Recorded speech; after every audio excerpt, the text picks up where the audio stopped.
नमस्ते, आप सभी का स्वागत है मेरे चैनल में चिराग एस्ट्रोलॉजी। और हम बात करेंगे धनु राशि और लग्न के लिए अगस्त महीना कैसा रहेगा। सजिटेरियस, मून साइन और असेंडेंट। देखिए, आपके लिए जो ग्रहों का कॉम्बिनेशन है वो बहुत इंपॉर्टेंट इसलिए है क्योंकि आपकी कुंडली का मालिक गुरु है, जो कि अपनी उच्च राशि में चलेगा थ्रू आउट द मंथ, काफ़ी समय से वहाँ पर है।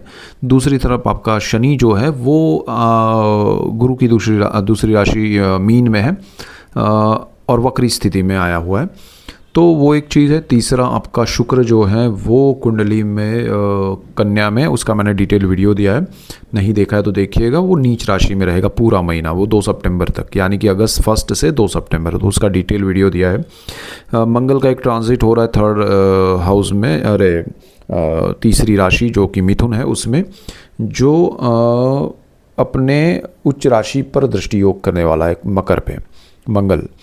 तो ये चीज़ आपके लिए बहुत इंपॉर्टेंट है। बुध के 2 ट्रांजिट है, और 5 और 22 अगस्त को। और तीसरा आपका जो सूर्य है वो मिड ऑफ मंथ में चला जाएगा सिंह में, वो राहु के सामने और केतु के साथ आ रहा है।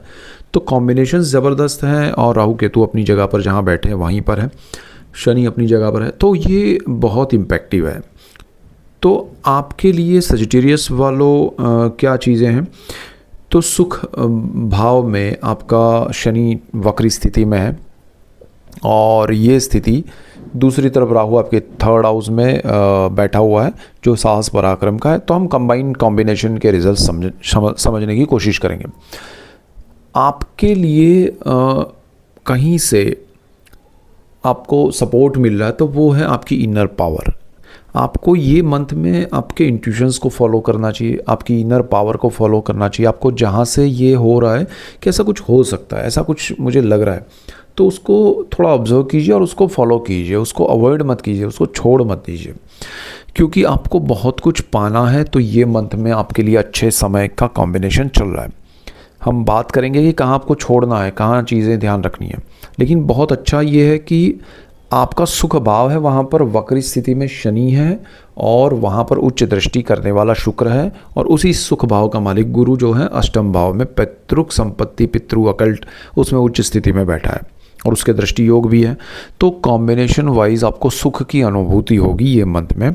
ऐसी कुछ चीज़ें, बातें, घटनाएं बनेंगी जो आपको सपोर्ट मिलेगा कि हाँ, अब मेरे जीवन में अच्छा है, सुख है, शांति है। और आपको प्रॉपर्टी परचेज़ करनी है, बेचनी है, तो उसमें लाभ होगा। यानी कि आपको है कि भाई ये प्रॉपर्टी मुझे बेच के बड़ी प्रॉपर्टी खरीदनी है, तो आप ले पाएंगे। अपनी प्रॉपर्टी को रिनोवेट करना है, या प्लॉट है कंस्ट्रक्शन करना है, या फिर आपके सामने ऐसा है कि भाई घर कहाँ ले या कब ले, तो यहाँ योग बन रहे हैं आपके लिए प्रॉपर्टी के अगस्त में। तो ये बहुत बढ़िया चीज़ आपके लिए हो रही है। तो सुख की अनुभूति सुख के भाव से होती है। अब सुख के भाव में ज़मीन है, मकान है, वाहन भी है, तो आपके लिए नया कुछ वाहन आप चेंज करना चाहते हैं, अपग्रेड करना चाहते हैं, अपडेट करना चाहते हैं, तो वो भी पॉसिबल बनेगा।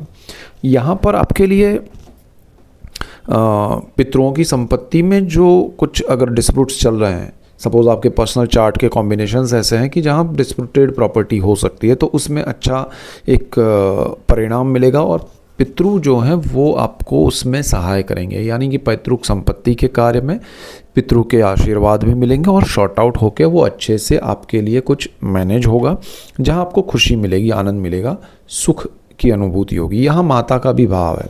मैं पहले इस स्थान को इसलिए ले रहा हूँ क्योंकि ये स्थान बहुत आपको रोल प्ले करेगा अगस्त में।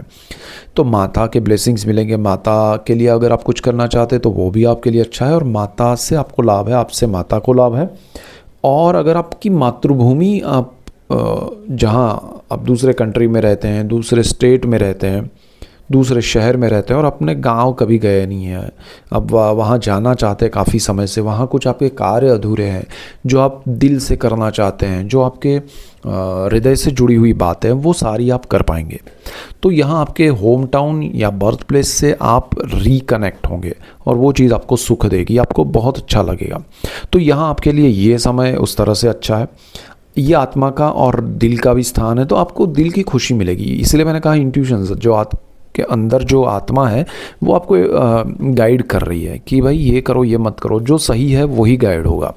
तो वो चीज़ आपके लिए बहुत बढ़िया रिजल्ट देगी, तो आपको उसको फॉलो करना है। अब आपको ध्यान कहाँ रखना है? ये सारी अनुभूति तब होगी जब आप कुछ चीज़ों में भी ध्यान रखेंगे तो और ज़्यादा आपको बेनिफिट होगा।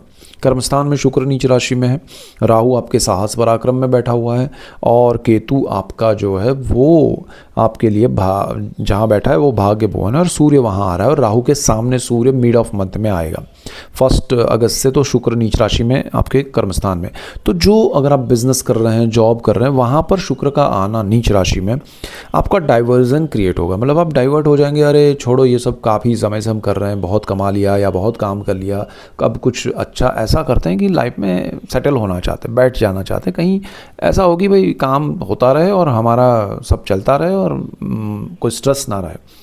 या फिर आपको होगा कि अभी काम बहुत हो गया, अब थोड़ा घूम घाम लेते हैं और शांति से फिर देखेंगे।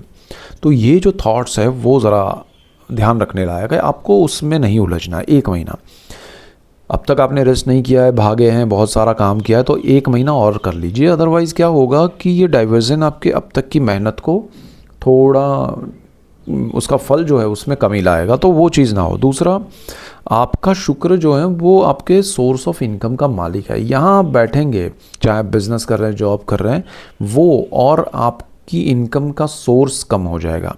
आपके लिए वहाँ कुछ ऐसा होगा कि आपको डर लगने लगेगा 1 महीने बाद कि अरे यार मैंने ये गलती कर दी। क्यों? क्योंकि शुक्र सोर्स ऑफ इनकम का तो मालिक है, लेकिन छठे भुवन का भी है, जो जॉब का है, ठीक है, जो रोग ऋण शत्रु का है। नेगेटिविटी जो है ना वो हावी हो जाएगी, आपको लगेगा कि अरे अभी ठीक है, देखेंगे, होगा, करेंगे। वही चीज़ आफ्टर 1 मंथ आपको डराएगी कि अरे अगर ये आपने डिसाइड कर लिया और ऐसे निर्णय पे आपने एक्शन ले लिया, निर्णय ले लिया कि अब जॉब में देखेंगे, बिज़नेस में कुछ एक्सपेंशन हो जाएगा, वो संभाल लेगा, मैं छोड़ देता हूँ, ये सब नहीं चलेगा। आपको नेक्स्ट मंथ बेनिफिट होने वाला है, लेकिन वो बेनिफिट में कमी हो जाएगी, ये स्ट्रेस क्रिएट करेगा। तो ये मंथ में आपको कुछ नहीं करना बेटर रहेगा, बिकॉज शुक्र अपने घर में जाएगा 11th हाउस में और वो अच्छा स्थिति हो रहा है। लेकिन आप यहाँ पर संभाल लीजिए अगस्त मंथ में, तो कोई बड़े निर्णय अपने जॉब को लेके, अपने बिजनेस को लेके मत लीजिए। खासकर जहाँ आपको आलस आए, जहाँ आपको लगे कि अभी मुझे ये कंफर्ट चाहिए, मुझे ऐसा लाइफ में सेटल होना चाहिए, इस तरह से होना चाहिए, वरना नहीं करना है। या फिर आप अपने सीनियर के साथ कहें कि भाई मुझे ये चेयर नहीं मिली तो मैं छोड़ दूंगा, तो वो छोड़ देंगे आपको, और आपको फिर वो वापस आने में अपना अच्छा समय जो 1 महीने बाद आ रहा है उसको खर्च करना पड़ेगा। तो यहाँ पर आप अवॉइड कीजिए ये अगस्त मंथ में ऐसा कुछ भी करने का, तो वो वहाँ आपको जो बेनिफिट हो रहा है वो डबल हो जाएगा, समझे आप। तो ग्रहों की चाल को समझेंगे तो आपको बहुत लाभ होगा। अब इसमें आपकी दशाएं और कम्युनिकेशन जो कंबाइन जो रिजल्ट्स हैं वो आपको इफ़ेक्ट करेंगे। यहाँ आपका कम्युनिकेशन का भी स्थान जो है ना वो राहु का है, 3rd हाउस में बैठा है, वो कम्युनिकेट करवा रहा है, लेकिन थोड़ा लालची, थोड़ा आपको सेल्फ सेंटर्ड बना के प्रेजेंट कर रहा है, जो आपकी इमेज को कहीं ना कहीं इफ़ेक्ट कर रहा है।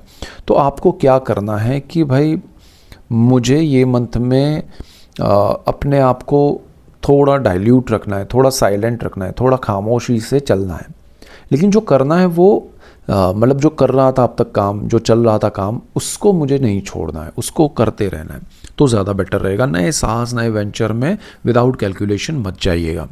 आपके ब्रदर सिस्टर के साथ रिलेशन स्पॉइल हो सकते हैं, तो उनके साथ मिल के कुछ बिजनेस में नहीं करना है, या फिर आप जो कर रहे हैं उसमें उनके साथ जुड़ के चलते रहना। ये मंथ में कुछ उसमें बड़ा बदलाव या उनसे कुछ बातचीत करना या उसमें ये क्यों हो रहा है, वो क्यों हो रहा है, कुछ डिस्कशन नहीं। अदरवाइज़ वो चीज़ें रिलेशन को स्पॉइल करेगी। जो लोग मीडिया में हैं, एंटरटेनमेंट इंडस्ट्री में हैं, कम्युनिकेशन के फील्ड में हैं, उन सबको थोड़ा ध्यान देना चाहिए कि ये समय आपके लिए फेवरेबल है अगर आप सही दिशा में फोकस रख के चलेंगे। जहाँ आपने अपने आप पे कंसंट्रेट किया कि अब मुझे इसमें फ़ायदा नहीं मिला तो मैं कुछ नहीं करूँगा, मैं ये करूँगा, वो करूँगा, तो ही ऐसे ही होगा, मैं जैसे चाहता हूँ, मैं जैसे चाहती हूँ, तो वो चीज़ आपके लिए सही नहीं होगी। अच्छा हो रहा है बिकॉज शनि उस स्थान का मालिक भी है, वहाँ बैठा है, गुरु की वो दृष्टि है सुख भाव के, तो आपको मिलेगा, अपॉर्चुनिटी मिलेगा कुछ करने के लिए बड़ा। लेकिन आपको ध्यान रखना है कि भाई वो अपॉर्चुनिटी किस तरह से करना है, एग्जीक्यूशन में ध्यान रखना है। अब आपके लिए क्या है कि गुरु की प्राप्ति हो सकती है, गुरु मंत्र मिल सकता है, आपको दीक्षा मिल सकती है, तो वो चीज़ें आपके लिए अच्छी है। अब आपका माइंडसेट जो है वो गुरु के हिसाब से थोड़ा पॉजिटिव, थोड़ा काम, एकदम शांत, तो वो ज़्यादा आपके लिए रिक्वायर्ड है। बट शुक्र वहाँ दूसरी तरफ कर रहा है कि अरे ये सब नहीं है, लाइफ में ये होना चाहिए कि ऐसी कार होनी चाहिए, ऐसा घर होना चाहिए, ऐसे जीना चाहिए, ऐसे, तो वो आपको डिस्कम्फर्ट में डाल देगा, आगे चल के परेशानी में ना डाले, वो ध्यान रखना है। शत्रु जो नेगेटिविटी है वो उभर कर सामने आएगी, लेकिन उसको सिर्फ ऑब्जर्व कीजिए। खासकर आपके अंदर के ही नेगेटिव थॉट्स ज़्यादा आपको परेशान करेंगे। जो लोग हेल्थ की अगर बात करें तो जो लोग बहुत मीठा खाते हैं, जो लोगों को बाहर का खाना पसंद है, ऑयली फूड पसंद है, स्टमक से रिलेटेड ऑलरेडी जिनको प्रॉब्लम है, उनको बहुत संभालना चाहिए। ये मंथ में आपको ध्यान देना पड़ेगा। जो लोग घूमने के ज़्यादा शौकीन हैं, उनको ज़रा ध्यान रखना है कि बाहर का एटमॉस्फेयर उन पे कुछ ना कुछ नेगेटिव इफेक्ट कर सकता है, या बाहर का खाना, तो वो ज़रा हेल्थ के इश्यूज़ में संभालें। आपका लाइफ पार्टनर से जुड़ी हुई जो बात है उसमें अच्छा है, कोई टेंशन नहीं है, मंगल वहाँ आ रहा है तो मंगल अच्छा है, मंगल अच्छी दृष्टि कर रहा है परिवार के साथ। तो परिवार के साथ जो प्रॉब्लम्स चल रहे थे, हर्डल्स चल रहे थे, मनमुटाव थे, या डिस्टेंस था, या डिस्टर्बेंस था, वो कम होगा मंगल की वजह से। गुरु की नीच दृष्टि है वहाँ पर, तो मंगल की उच्च दृष्टि पड़ेगी 2 अगस्त से, तो वो पूरा महीना रहेगी। तो आपके लिए अगस्त मंथ में परिवार से जुड़ना, परिवार का सपोर्ट मिलना, परिवार से कनेक्ट होना, रिकनेक्ट होना, वो पॉसिबल बनेगा। ये बहुत अच्छा है आपके लिए, तो उस पर फोकस कीजिएगा। जो देखिए, रेमेडीज़ के तौर पे अगर मैं कहूँ तो ये जो चीज़ें हैं ना, अच्छी बातें समझ के चलना और जो चीज़ों में ध्यान रखना है, वही सबसे बड़ी रेमेडीज़ है। फिर भी अगर आप करना चाहें तो आप गुरु के रूप में जिनकी पूजा होती है, जैसे भगवान दत्तात्रेय हैं, जैसे स्वामी समर्थ है, रंगअवधूत महाराज है, ऐसे जो भी गुरु हैं, नीम करोली बाबा है, तो वो उनमें से किसी को भी आप जिनको भी गुरु मानते हैं, प्रेमानंद जी महाराज है, तो उनमें से किसी का भी आप नाम लेके या उनको गुरु रूप में मान के अगर आप गुरु की पूजा करेंगे, सेजिटेरियस गुरु जिनका मालिक है ग्रह, तो उनको ऐसे गुरु की पूजा करनी चाहिए, हमेशा करनी चाहिए, आपको लाभ होगा। अगर चैनल पे नए हैं तो सब्सक्राइब कीजिए, बेल आइकन ज़रूर दबाएं ताकि आपको तुरंत नोटिफिकेशन मिले। नोटिफिकेशन मिलेगा तो ही आपको टाइम का इफेक्ट जो है वो समझ में आएगा, लाभ होगा, सबको लाभ होगा तो मुझे खुशी होगी। यहाँ पर दूसरी चीज़ क्या है कि आपका विदेश का जो भाव है ना, वहाँ का मालिक भी मंगल है, वो आपको लाइफ पार्टनर दे सकता है। यानी कि जो लोग विदेश में हैं उनका वहाँ अच्छा चलेगा, वहाँ उनको लाभ होगा, लेकिन विदेश में आपको लाइफ पार्टनर मिल सकता है अगर आपके चार्ट में कॉम्बिनेशन अच्छे रहे। विदेश में अगर आपका लाइफ पार्टनर है और आप दूसरे कंट्री में है तो दोनों साथ में रह पाएंगे। आपको जीवन साथी के साथ विदेश जाने का प्लान है, आपका सेटल होना है, तो वो चीज़ें पॉसिबल बनेगी। परिवार आपका विदेश में है और आप उनसे मिलना चाहते हैं तो भी पॉसिबल बनेगा। और अगर आपका रिश्ता तय नहीं हुआ है, शादी तय नहीं हुई, तो ये समय में वो पॉसिबिलिटीज़ स्ट्रॉन्ग है, तो आपके लिए वो भी अच्छा एक योग बन रहा है। तो ये सारी चीज़ें अच्छी है। स्टूडेंट्स के लिए अच्छा समय है, हायर डिग्रीज़ के लिए अच्छा समय, हायर जो लोग रिसर्च में उनके लिए बहुत अच्छा है। तो बाकी सब चीज़ों में सब ठीक है। आपको भाग्य का सपोर्ट थोड़ा कम मिलेगा। सूर्य हालांकि मिड ऑफ मंथ में उनके साथ भाग्य में खुद के घर में आ रहा है, लेकिन राहु के सामने आ रहा है केतु के साथ, तो भाग्य पर डिपेंड मत रहिए, अपने हार्डवर्क को ज़्यादा फोकस करके चलिए तो आपको बहुत लाभ होगा। सो ये मेन पॉइंट्स है आपके लिए। That's it for today. Keep watching Chirag astrology. Thank you for watching. God bless you and good bye. Thank you.